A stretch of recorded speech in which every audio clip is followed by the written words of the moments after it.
We are in Turin, 1840, the capital of the kingdom. In the shadows of the cobblestone streets, a man walked like death itself incarnate, the executioner, hated by every soul in the city. The bakers, with hands marked by flour and fury, forged a bitter revenge. Discover now the story of how bread defeated the executioner and later gave rise to the famous Tramezzino of Turin. Imagine the city of Turin in the 19th century, one of the most elegant and important capitals in all of Europe at that time. The narrow cobblestone streets still wet from the fine, constant mist that rises from the Po River every morning, the grand palaces with light stone facades and ornate iron balconies, the cafes filled with intellectuals, politicians and artists debating the future of a unified Italy.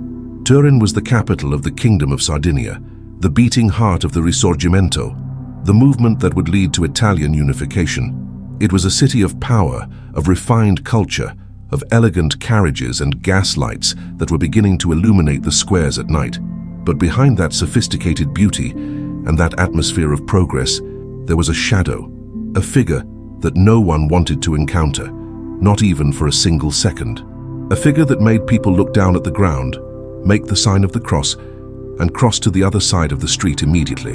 That man was the Boia, the official executioner of the city. He was not a common murderer, not a street criminal. He was a civil servant, hired by the royal government, with a signed contract, a fixed salary, and workers' rights that few other laborers of the era possessed. His work was necessary, it was official, it was part of the justice machinery of the time. And yet, that very work transformed him into an absolute social pariah. People averted their eyes when he passed. Mothers held their children tightly and pulled them to the other side of the street. Shopkeepers pretended to be busy or simply closed the shop door when they saw his silhouette approaching. Even the dogs seemed to bark differently, more nervously, when he walked through the narrow streets of the historic center. He lived in almost total isolation, as though he carried an invisible curse that drove everyone away from him, day after day, year after year. To fully understand the size of that social stigma and the weight the Boia carried, we must dive deeper into the historical context of the Kingdom of Sardinia. At that time, the death penalty was still an everyday public reality. Executions did not take place hidden behind the thick walls of a modern prison. They were true macabre spectacles, held in crowded public squares. The crowds gathered early, men, women, children, and the elderly, all wanting to see the condemned being led to the scaffold. It was a form of justice that also served as a lesson and as grim entertainment for the population. The Boia was the unwilling protagonist of that spectacle. He received a fixed salary of 2,000 lire a year, which was an extremely high sum for the time. To give you a real sense of that value, a respected university professor, a high-level intellectual, earned only 1,000 lire in the same period. In other words, the official executioner earned twice as much as one of the most valued professionals in society. On top of his fixed salary, he also received generous bonuses for each execution carried out, 21 lire for a simple hanging and 36 lire for more elaborate executions involving quartering or other methods. It was money enough to live comfortably, to buy good food, decent clothes, and even to support a family. But money never bought people's respect. Quite the contrary. The Boia was seen as someone impure, cursed, someone who carried the blood of all the condemned on his hands forever. The last great Boia of Turin was Pietro Pantoni. He was born around 1897 in a nearby region and came to Turin to take up the post when the former executioner, Gaspare Savassa, popularly known as Gasprin, was already too old to continue performing the role with the same precision as before.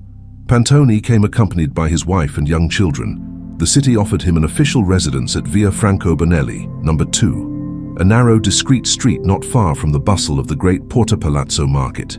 It was a place people avoided passing without need. Some old families told stories that those who lived near the Boia would end up having bad dreams, health problems, or bad luck in business. Pantoni, however, appears to have preferred living on the top floor of the senatorial prisons on Via del Senato, perhaps to be closer to his daily workplace and perhaps also to feel a little more protected from the constant hatred he felt in the streets. Throughout his career, he carried out 127 official hangings. He was known for being extremely meticulous, almost obsessive with technical details. He kept a personal notebook where he recorded everything: the full name of the condemned, the type of knot used in the rope, the exact weight needed for death to be quick and without unnecessary suffering, the height of the drop, the weather conditions of the day. He was a man who took his craft with professional seriousness, even knowing he was hated by almost the entire population of Turin. And it is precisely at this point that the story of bread begins to intertwine with the life of the executioner. Because the bakers of Turin, simple men, workers in the old bakeries, found a very special, subtle, and extremely effective way to demonstrate their deep contempt for the boia. In the ancient Piedmontese tradition, handing bread upside down was considered a grave insult, a gesture of profound cursing. It meant wishing the person that they did not even deserve the most basic food of daily life, that they should go to hell, that their very existence was inverted and damned. It was a silent act without words, but one that everyone in the city understood immediately. There was no need to shout, no need to fight. It was enough to turn the bread over at the moment of handing it. Every day when the boia or a member of his family entered the bakery to buy the fresh bread hot from the oven, the baker would take the still warm, fragrant, crusty loaf and hand it over deliberately upside down. It was a small daily revolt, silent, that the entire community understood and secretly approved of. The baker did not say a single word. He did not need to. The gesture spoke for itself. The boia received his bread upside down and knew exactly the meaning of that act.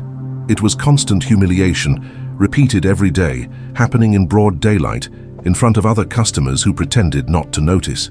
Pietro Pantoni endured that silent humiliation for many years in a row. He put up with the upside-down bread, the sideways glances from the bakers, the hushed whispers as he left the shop.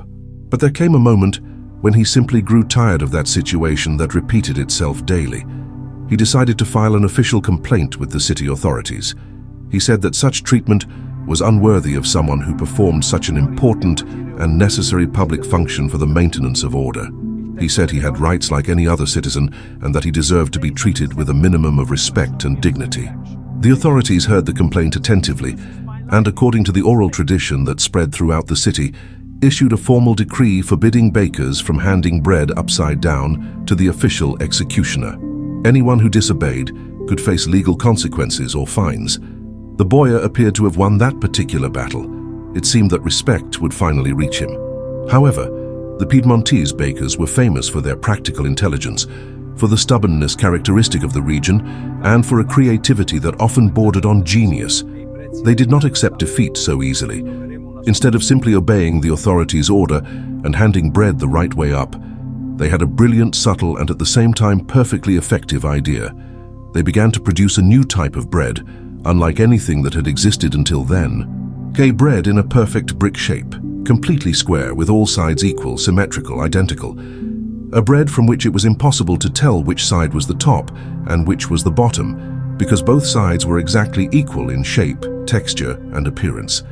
In this way, they could continue delivering the bread upside down, but now it was impossible to prove any intention of disrespect. The executioner received his new square bread, beautiful, perfect, and had no further argument to complain about. It was a perfect revenge, silent, intelligent, and above all, delicious. That is exactly how the famous Pancarré was born, the square sliced bread we know today all over the world. Years later, this story gained an even more flavorful and interesting chapter that transformed the Pancarré into something even greater. In 1925, a woman named Angela Nebbiolo, together with her husband Onorino Nebbiolo, took over the management of the traditional Caffè Mulassano, located on Piazza Castello, one of the most noble, elegant, and historic spots in all of Turin. Angela was an innovative, visionary woman with an incredible instinct for business. She had observed the delicate, thin sandwiches that were popular in England and also in North America, and decided to create something similar in Italy, adapted to the Italian taste. Using exactly that square bread that had already existed for decades in the city's bakeries, she began to cut it into very thin, uniform slices, carefully remove the crusts, and fill them with fresh, high-quality ingredients such as raw Parma ham, mild cheese, tuna in olive oil, chopped hard-boiled egg, homemade mayonnaise, and crisp lettuce leaves. Thus was born the Tramezzino, that light, elegant, delicate, and extremely tasty triangular sandwich that today is found in practically every bar, cafe, and bakery in Italy. The poet, writer, and playwright Gabriele D'Annunzio, who frequented Caffè Mulassano regularly, because it was one of the gathering places of Turin's intellectual elite, tried Angelo Nebbiolo's new creation and enjoyed its flavor and lightness so much that he decided to give that sandwich an official name. He called it Tramezzino, a word meaning something like halfway or something that sits in the middle, because it was perfect for a quick snack between lunch and dinner. The name caught on immediately, and the success was enormous and instant. The Caffè Mulassano continues to operate today at the same historic address and is still world famous for its original tramezzini. Many tourists and locals go there every day with no idea that they are eating a living piece of the history of the silent rebellion of Turin's bakers against the city's official executioner. But ultimately, how much of this story is proven historical fact, and how much is popular legend that has been passed down from generation to generation? We know with absolute certainty that Pietro Pantoni truly existed. Official documents from the city of Turin's archives confirm that he was the last official executioner, that he lived at Via Franco Bonelli No. 2, and that he carried out more than 120 executions throughout his career. The strong social prejudice against executioners is also a well-documented historical fact in various regions of 19th century Italy. What remains as urban legend is the official decree that supposedly forbade bakers from handing bread upside down. To this day, local researchers and historians have not found any document signed by the king, the duke, or the authorities that proves the existence of that specific decree. It appears to be a story that grew orally, gaining details and strength over time and becoming an important part of Turin's cultural and gastronomic identity. Regardless of whether it is entirely factual or partially legendary, this story reveals a great deal about the spirit of the Italian people throughout the centuries. When they could not confront power head-on, when they could not openly rebel against the authorities or against feared figures like the executioner, they found creative, intelligent, peaceful and humor-filled ways to resist and affirm their dignity. They used what they had closest at hand, in this case flour, a hot oven and the daily bread, to transform a gesture of humiliation into a lasting symbol of rebellion and popular creativity. The Pancarré was born not merely from the practical need to make bread that would last longer or be easy to slice. It was born from a collective act of silent resistance that lasted for generations and ended up spreading far beyond the borders of Turin. Today, when you open a package of square-sliced bread at a supermarket in Brazil, Italy, or anywhere else in the world, you are taking home much more than simple bread. You are taking home a living piece of this fascinating, layered story. A bread that was born not only to nourish the body, but also to nourish the pride and cleverness of a people who always knew how to transform adversity into something positive and delicious. Italy is a country absolutely full of stories like this, where the most ordinary everyday life mingles with the extraordinary, where food becomes a symbol of cultural resistance, where even a square loaf of bread tells deep secrets of centuries past, of universal human emotions, of silent revenges, and of victories that no one ever expected. And you watching this video right now, did you already know about this curious and so very human origin of the square bread we use every single day? Have you ever tried a good authentic tramezzino in Turin or at some special Italian cafe? Have you ever stopped to think that every slice of that bread carries a story of rebellion that began almost 200 years ago? Tell us in the comments what you thought of this complete story, whether it surprised you, whether you will look at sliced bread with different eyes from now on. If you want to hear more legends, more curiosities, more real and fascinating stories from Italy, keep following the channel because we have much more to tell in the coming weeks. Stories of haunted castles, ancient cities, brilliant inventions, and customs that have survived the test of time. Thank you from the bottom of my heart for watching this long and detailed video to the very end. May your day be as light and as tasty as a good fresh loaf of bread straight from the oven. Until the next documentary.